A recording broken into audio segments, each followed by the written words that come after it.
My name is JD Bradley, and I've had a hell of a life that's given me a unique perspective and crazy stories that I share here. In my early 20s, I was stationed in Germany in HHC 9th Engineer Battalion, Combat Engineer Battalion, and that's a shit battalion and a shit place to be and a lot of work. But anyway, there are people there that I was close to such a degree that now 30 years later, I'm going to fly from Corpus Christi, Texas to Des Moines, Iowa in 2 weeks to visit these two guys because they mean that much to me. Between them and Rodney Butera out of Houston, Texas, is much closer, and I don't really have any excuse to not visit. I'm flying up to Des Moines, Iowa to visit one Robert Demuth, doctor, and Art Jeffries, my other two favorite people from Germany. Something about the time of my life, and I think everyone feels that way, was that we were seriously a brotherhood. But anyway, this is my interesting story that I'm getting to. I call it Make Them Go Away. The barracks that I lived in were right by the front gate. And when you walked up the front gate to the left, there were bars all the way down the street for about, a mile and a half. And we would drink our way down and we would drink our way back because, we were young soldiers. What we're going to do. But anyway, one night I had met this really pretty German girl. And I can't remember her name now. That's not really important anyway. But she was at the end of the bars where we started coming back. And so she joined us. And she was pretty. And I was young and I was horny. So anyway, we're getting close to the barracks. And there was an imbus, which I'm sure you know what an imbus is. It was like a little shack that sold traditional German food like bratwurst and knackwurst and stuff like that. But they would close in the night, and it was just made out of plywood. So they would just like shut the plywood, and they'd be shut down. And I had to piss. And behind this imbus was a place where we always piss. So I told her, hang on. And I went behind the imbus to take a piss. And she comes back there and she follows me and she says, can I hold it? Well, who the fuck was it to say no to that? And I said, sure, you can hold it.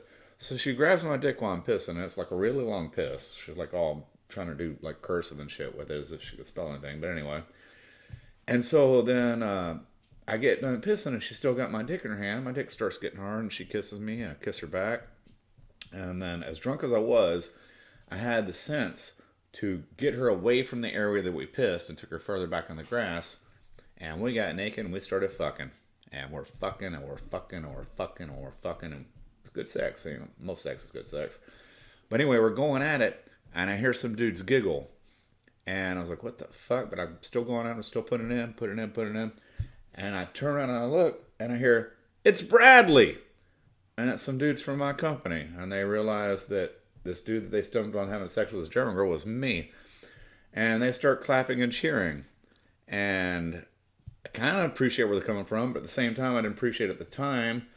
And so more GIs started showing up. And so soon there's a huge fucking crowd of GIs clapping and cheering at me fucking the shit out of this German girl. And she's about tired of this. And she goes, makes them go away. And I was like, hey, go away. And I'm still pumping my cock up in her, because I don't want to stop by any means. And they keep clapping and cheering. She's like, makes them go away. And I was like, God damn it, you fucking assholes, go away. And she was like, makes them go away or I will stop. Well, that sure as fuck sealed the deal. I was like, God damn it, I swear to God I'm going to beat some fucking ass if you don't leave me alone. Jesus, what the fuck is wrong with you people? And these are my brothers in arms. They're cool people. They finally snapped. They're just drunk. So they left. And I finished up.